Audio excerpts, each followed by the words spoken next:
Bonjour coach.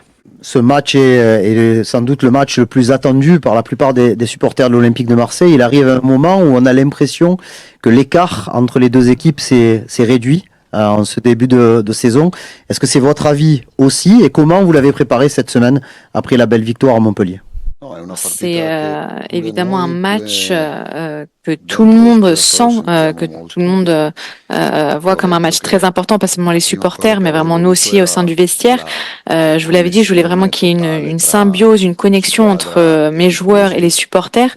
Donc quand on joue à l'OM, il faut savoir que voilà, c'est un club qui est différent des autres, et donc il faut savoir aussi ce qu'attendent les gens et le peuple marseillais. Et en ce qui concerne l'écart entre les équipes, je pense que le temps nous le dira.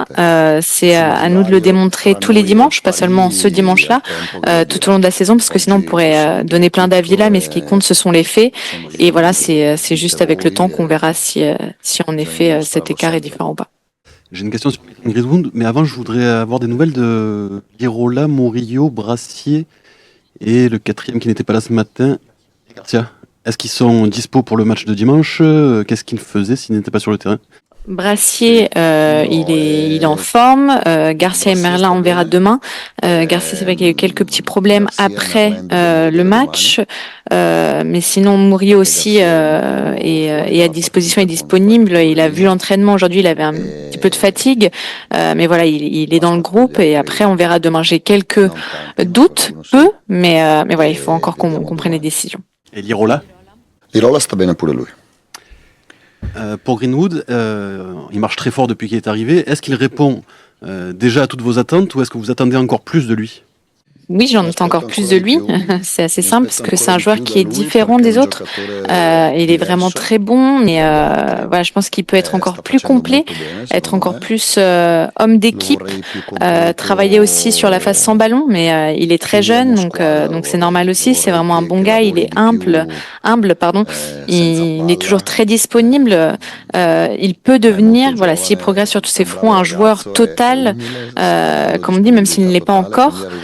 Voilà, après, le travail aussi, mon travail, le travail de mon staff, c'est de faire progresser les joueurs et lui, il a encore une bonne marge de progression. Dimanche, vous allez croiser sur le banc d'en face Luis Enrique. À l'époque, quand il gagnait avec des champions, je crois que vous étiez à Foggia au début de votre carrière. Est-ce que ça fait partie des entraîneurs qui vous ont un peu influencé et qu'est-ce que vous pensez de son travail, que ce soit au PSG, mais en général dans le football, s'il vous plaît?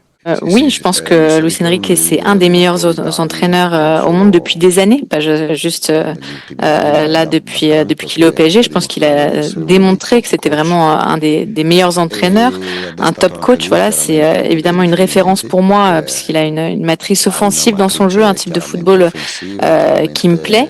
Donc ça a été une référence d'entraîneur. Après, je ne le connais pas personnellement, je l'ai jamais affronté, mais voilà, je pense que du moins j'ai l'impression que c'est une belle personne. Voilà, j'apprécie l'homme, la personne, la façon dont il se comporte aussi. Je vois quand il répond à la presse, etc. Donc j'ai beaucoup d'estime de lui. Justement, on a pu voir que les défenses de Nice, d'Arsenal et de Lille bloquaient principalement l'axe pour contraindre le PSG à passer par les latéraux, notamment Hakimi qui joue très haut, voire un peu quasiment comme un ailier. Est-ce que à vos yeux, c'est la bonne solution défensive pour faire face au PSG? C'est difficile de contrer, de bloquer ces équipes parce que si on bloque l'axe et le milieu du terrain, on risque de laisser Barcola et Dembélé sur les couloirs en 1 contre 1. Si on essaie de bloquer plutôt les côtés, ça leur donne beaucoup plus de possession de ballon. Donc il faut trouver un bon mix entre cette phase défensive et la possession du ballon.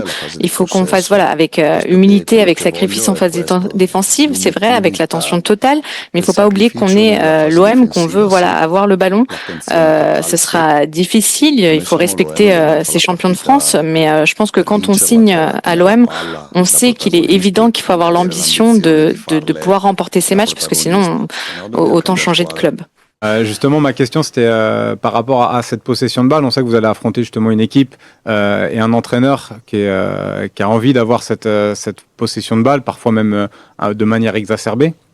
Est-ce que vous pensez que votre effectif actuellement, en l'état actuel des choses, que compte tenu des facteurs peut-être un peu physiques, de la compréhension aussi tactique de vos joueurs, ils sont en mesure aujourd'hui de faire face à ça et d'être, comme vous l'avez dit, protagonistes de ce match-là?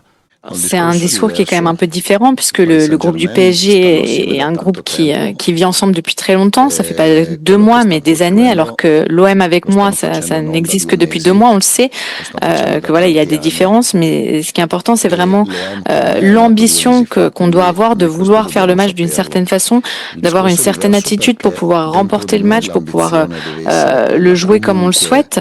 Après, c'est sûr qu'il y aura des moments dans ce match où on va subir. Il faut voilà être prêt à l'affronter, mais notre ambition, ça doit être de ne pas vouloir subir, de vouloir vraiment décider et gérer ce match de la façon dont on le souhaite. C'est la première fois qu'on est face à face avant un match d'une telle importance. Est-ce que vous avez réfléchi à votre causerie d'avant-match dimanche? Est-ce que par exemple vous allez essayer de transmettre votre passion, votre énergie, votre enthousiasme, ou au contraire d'avoir un petit peu le calme, parce que dans les matchs comme ça, il faut aussi bien gérer ce type de match? Moi, je parle presque tous les jours avec les joueurs, donc c'est quelque chose que j'ai déjà commencé à faire. J'aurais déjà dit ce que je pensais, j'aurais déjà dit ce que je voulais qu'ils aient en tête. La réponse que j'ai donnée à votre collègue, c'est ce que je pense. Voilà, on doit savoir qu'on est né, entre guillemets, il y a 2-3 mois. Il y a énormément de nouveaux joueurs, surtout des joueurs qui arrivent d'autres championnats qui ne jouaient pas en France, donc championnats différents, mais qu'on a, selon moi, les qualités, voilà, pour pouvoir les affronter, pour pouvoir nous comparer à eux, avec l'ambition et la fierté de porter ce maillot, de préparer le match et de le jouer pour l'emporter avec courage. On m'a un peu raconté, je crois que la dernière victoire remonte à il y a 2 ans. Sinon, il y a eu énormément de défaites au cours des dernières années avec peu de buts marqués. Mais voilà, c'est quelque chose auquel il ne faut pas qu'on pense. Quand Francky a commencé à me raconter, je l'ai arrêté tout de suite. J'ai dit ça ne m'intéresse pas. Moi, ce que je veux, c'est que voilà, on joue avec courage pour l'emporter. À vous écouter, vous allez me dire si je vous ai bien compris, mais vous attendez beaucoup de votre équipe sur ce match-là pour savoir peut-être ce qu'elle est capable de faire, son potentiel réel cette saison. C'est un peu un match Ligue des Champions un peu pour l'OM, quoi. Alors moi, j'en attends toujours beaucoup de mes joueurs. Honnêtement, je suis amoureux de mon équipe. Je pense qu'on est une équipe vraiment forte. Alors c'est vrai qu'il y a toujours voilà, des choses à améliorer, mais on a déjà une équipe très forte avec des joueurs de très haut niveau. Il faut encore améliorer certains aspects, la mentalité, aussi l'équilibre entre voilà, ne pas exagérer, rester lucide. Mais honnêtement, l'équipe est forte. Donc pour moi, c'est juste que j'en attende beaucoup de leur part. Et puis dimanche, ça reste 3 points. Donc c'est vrai que c'est une étape importante pour notre chemin, mais notre chemin ne s'arrêtera pas à lundi, qu'on gagne et qu'on perde ou qu'on perde. Voyez, il y aura lundi, mardi, mercredi, il y aura le match contre Nantes, il y aura le match contre Auxerre. Donc moi, ce que je veux, c'est voilà, pouvoir faire un match avec courage, avec idée du jeu, une mentalité, le cœur, et je pense que voilà, c'est vrai que ce sera objectivement important pour notre parcours. Beaucoup d'observateurs estiment que le PSG est moins fort cette saison, que le PSG a moins de stars, surtout avec le départ de Mbappé. Bref, que le PSG est prenable, comme on dit, cette saison. Est-ce que c'est un discours dont vous vous méfiez énormément, ou est-ce que vous êtes d'accord avec cela, qu'il y a un vrai coup à jouer dimanche et cette saison globalement? Alors moi, je ne le sais pas honnêtement. Le PSG, c'est pas mon équipe. Mon équipe, c'est l'OM, et donc moi, je me concentre sur l'Olympique de Marseille. Je ne sais pas s'ils sont plus ou moins forts que l'an dernier. Ce qui est sûr, c'est que c'est une très bonne équipe. Après, l'OM doit préparer tous les matchs pour pouvoir être acteur, être protagoniste, pour pouvoir essayer de l'emporter, pour imposer son idée de jeu sur le terrain. Et ça se fait que ce soit contre le PSG ou contre une autre équipe, et que ce soit cette année ou dans 2 saisons. Voilà, c'est plus ça qui m'empêche de dormir entre guillemets la nuit, et pas de savoir si le PSG est au plus ou moins fort que les années précédentes. Dimanche, il n'y aura pas de supporters parisiens, puisque c'est la réponse pour le moment qui a été trouvée pour éviter tout problème. Pour lutter justement contre les débordements dans le foot, il y a eu des annonces qui ont été faites hier. Avec la mise en place de billets nominatifs, et aussi l'arrêt systématique des rencontres en cas de chant discriminatoire. Quel est votre point de vue là-dessus, s'il vous plaît? Je suis toujours attristée qu'on interdise les déplacements à des supporters. J'ai été supporter moi-même, donc j'aimerais pouvoir voir toujours nos supporters partout, mais aussi les supporters des autres équipes dans tous les stades. Voilà. Et en ce qui concerne par contre les chants, sur ça je suis complètement d'accord. Je pense qu'il ne faut pas tolérer les discriminations, et ça fait beaucoup d'années voilà, que c'est quelque chose qui existe, donc je pense que c'est juste que ce soit voilà, arrêté. L'un de vos meilleurs joueurs, Adrien Rabiot, a quitté le Paris Saint-Germain fâché contre sa direction il y a quelques années. Est-ce que vous allez lui conseiller de s'appuyer sur cette expérience pour sa motivation, ou est-ce que vous allez plutôt lui dire de faire abstraction de tout ça et d'oublier le passé, si c'est possible. Je pense qu'il a bien fait de choisir l'OM, évidemment, puisque je l'entraîne. Donc, c'est toujours mieux d'avoir un joueur comme Adrien Rabiot dans votre équipe et pas comme adversaire. Après, il a 30 ans, donc voilà, il sait comment affronter ce genre de match. Il en a joué beaucoup dans sa carrière. Il faut qu'il soit tranquille. Mais après, honnêtement, moi, j'aime bien aussi avoir des joueurs qui sont vraiment motivés et qui ont un peu le sang chaud. Coach, une question sur le secteur défensif. Vous avez été amené régulièrement à changer de défense et de charnière centrale. On a l'impression que Geoffrey Kondogbia entre vraiment maintenant dans les plans d'une rotation. Lui, le milieu de terrain de formation, qu'est-ce qu'il vous apporte dans son rôle quand il évolue en charnière centrale? Ça a été le cas qu'une seule fois pour l'instant à Lyon.